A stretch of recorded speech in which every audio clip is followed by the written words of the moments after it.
За үндэсний шинжилгээ ухаан технологийн сангаас явуулж байгаа Science X podcast эхлэхэд бэлэн боллоо. За өнөөдрийн дугаард тус сангаас санхүүцэн төслийн үр дүнгийн талаар танилцуулахаар мал эмнэлгийн эрдэм шинжилгээний хүрээлэнгийн доктор Цэвэгдорж хүрэлцэн ирээд байна. За танд энэ өдрийн мэнд хүргэе.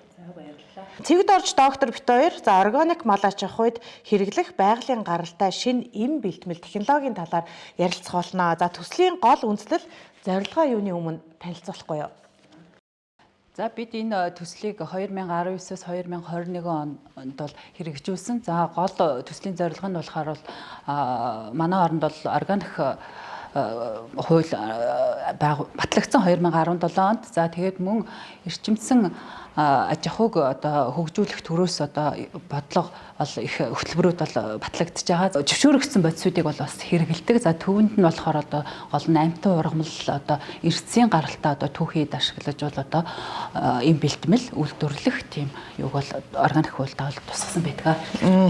Судалгаанд ямар орчин үеийн арга технологиг ер нь за бид нар бол судалгаагаа явуулахдаа бол үндсэндээ 3 зорилго бол тавьж явуулсан. Нэгдүгээрт нь бол органик мал аж ахуй органик аж ахуй одоо сайлын үнэний одоо савны өрөвслийг эмчлэх эм бэлтгэлийн технологи бол боловсруулсан. За хоёрдугаарт нь болохоор одоо органик эрчимсэн аж ахуйд бол одоо сав болон дэлэнгийн өрөвслийн тандан судалгааг хийсэн. За гуравт нь болохоор бол органик аж ахуйн сайлын үнэний одоо дэлэнгийн өрөвслийг эмчлэх антибиотикийн бас бэлтгэлийн технологи боловсруулах. За мөн импортын болон одоо эрчимсэн мал аж ахуйгаас эрхэлж байгаа махсуунд бол дааврын үлдэгдэл тодорхойлох зэрэг туршилтуудыг хэрэгэлсэн. За туршилтандаа болохоор дандаа сүүлийн үеийн одоо Элизагийн аргаар бол дааврынхаа шинжилгээнүүдийг бол эстроген, тестостерон, өсөлтийн даавруудыг бол Элизагийн аргаар мөн PCR-аар одоо нөгөө савны өрөвсөл, дэлгэнгийн өрөвслийн үүсгчүүдээ ялгаж аваад одоо баталгаажуулж PCR-ын шинжилгээ хийсэн. За мөн одоо энэ уграмалд агуулгадж байгаа одоо флавоноид, кверцетин, кемферол зэрэг бол одоо өндөр мэдрэмж шингэний хоромт терапи аргуудаар бол тодорхойлсон. Төслийн хүрээнд гарсан гол үр дүнгуудыг та хэлээд. За төслийн хүрээнд бол гол нь нэгдүгээрт бол одоо органик мал аж ахуйн сайлын үнэний савны өрөвслийг эмчлэх ургамлын гаралтай одоо эндомин гэсэн бэлтгэл гарсан. За энэ эндомин бэлтгэл нь болохоор нянгийн эсрэг үйлчилгээтэй гашуун бонцтой ургамал мөн савны агшилтыг эрчимжүүлэх алаг цэцэгт башир за повидон йод зэргийг бол агуулсан ийм ургамлын гаралтай бэлтгэлийн технологи бол боловсруулсан бид нар.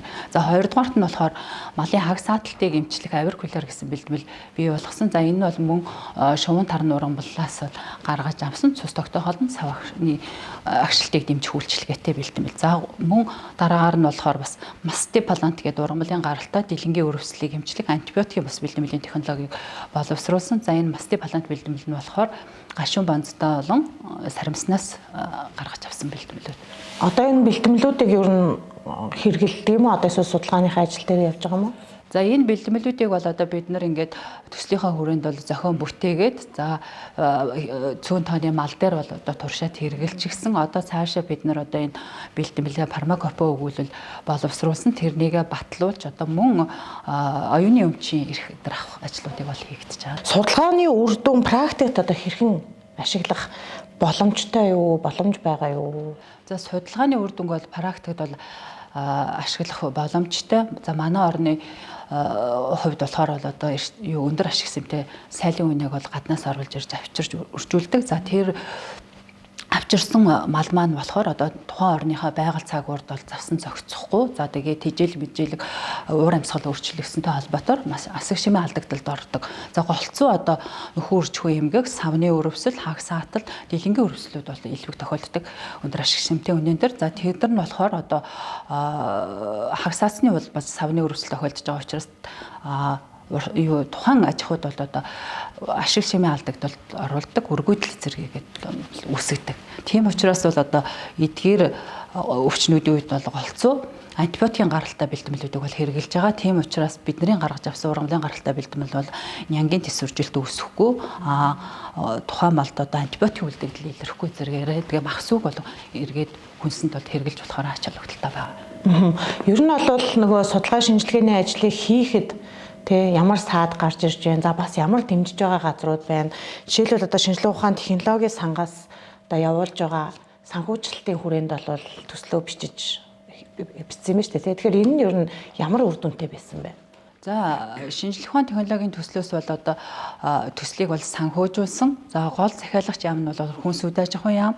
За эдгээр яам газрууд бол дэмжснээр одоо бид нар бол шинжлэх ухааны технологийн төслөө хэрэгжүүлж байгаа. За мөн бас хамтарч ажилласан бол байгууллагууд байгаа. Шинжлэх ухааны технологийн сургууль, химийн хүрээлэн, одоо ургамал хамгааллын эрдэм шилгээний хүрээлэн зэрэг одоо газруудын багш төхөөрөмжийг бол бид нар ашиглаж одоо бас сүүлийн үеийн одоо юунуудыг аргуудаар бол хийсэн байгаа. Яг одоо өнөөдөр ярьж байгаагаа судалгаа шинжилгээний ажлуудаас гадна цаашид ер нь ямар ажил хийхээр төлөвлөж байна? Мэдээж цаашдынх нь ажлыг бас сонирх юм.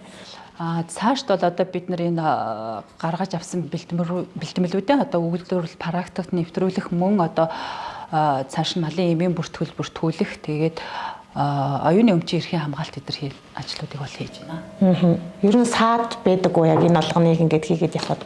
Мэдээж хөрөнгө мөнгө санхүүтэй холбоотой тэгээд бид нар ч одоо малын нэг эм бэлтгэл гаргаад фармакопи өгвөл боловсруулна. Тэрийг мэдээж малын эмийн сорилт баталгаажуулна. Ингээд шалгах лабораториудыг тэнд одоо мэдээж мөнгөөр одоо төлж бид нар баталгаажуулна. Тэгснийхаа дараа малын эмийн фармакопи өгвөл боловсруулна, батлуулах. Тэгээд мөн ингээд шар чатараар малын эмийн зөвлөөр оруулж эмийн усын бүртгүүлэх гэсэн аргууд бол байдаг. Таны хувьд одоо яг энээс гадна өмнө ч юм уу яг бүртгүүлсэн ямар юм бэлтгэлүүд байдаг вэ? Яг та энэ органикаар ингэж дагнж явдаг уу? За биений гол ажиллаж байгаа лаборатори болохоор мал эмнэлгийн хүрээлэнгийн үржлийн эмэг даавар судлалын лаборатори байдаг. За энэ нь болохоор одоо малын үржлийн өвчнүүд одоо байдаг. Савны өрөвсөл, хаагс саатах, одоо тэгээд дэлэнгийн өрөвсөл. Эдгээр өвчнүүдийг бол эмчлэх одоо тийм амтан болон ургамал эрсийн гаралтай түүх хийдээс одоо бэлтгэл гаргаж авах одоо технологи боловсруул судалгаа хийдэг. За миний хувьд болохоор хит хитэн батлуулсан өгүүлбэрүүд бий. Фармакопи өгүүлбэрүүд бий.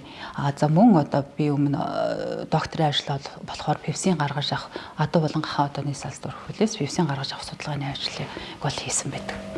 Ер нь бол таны ингээ хийсэнчлэн яг энэ бэлтгэлийг гаргаж авахд нэг өвчлөл байна гэж штэ тий малын өвчлөл хэр тохиолдож байна манай одоо яг хүрийн хувьд? Манай оронд болохоор бид нар сая энэ төслийг хэрэгжүүлэхдээ бол нийтдээ одоо эрчимсэн цогцлбор одоо сайлын аж ахуйн 3 одоо жижиг тийм аж ахуйн 2 аж ахуйдаар бол түшгэлж 1000 гаруй үнэнд бол бид нар эмнэлзүү болон ген технологийн шинжилгээ хийж одоо тэгээд эхогоор давхар оншилж бол шинжилгээ хийсэн. За тэгэхэд бол одоо савны өрөвсөл бол нэлээд тохиолдсон.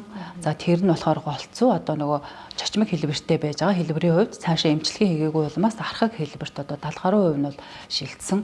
За дэлэнгийн өрөвслийг бол бид нар бас калибр маститийн тестээр оншилсан. За тэгэхэд 92.1 одоо 7% нь бол одоо дэлэнгийн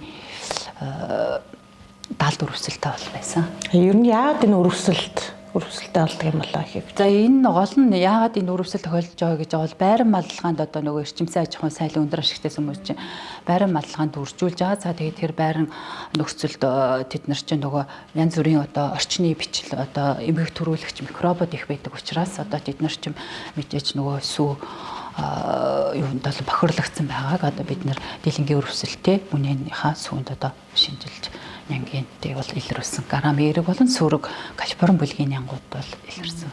Одоо нөгөө нэг антибиотикийн аргаар эмчилж ийн гэсэн шүү дээ. Мэдээж антибиотик ч нөгөө дархлааны эсүүдийг дарангуйж ийн гэсэн үг шүү дээ. Тэгэхээр бас нөгөө нэг үр дүн ч гэдэг юм уу эсвэл дараа нөгөө нэг урал үзүүлэх гэдэг юм уу дараагийнх нь үр дүн нь бол муу байна гэж ойлгож болох уу?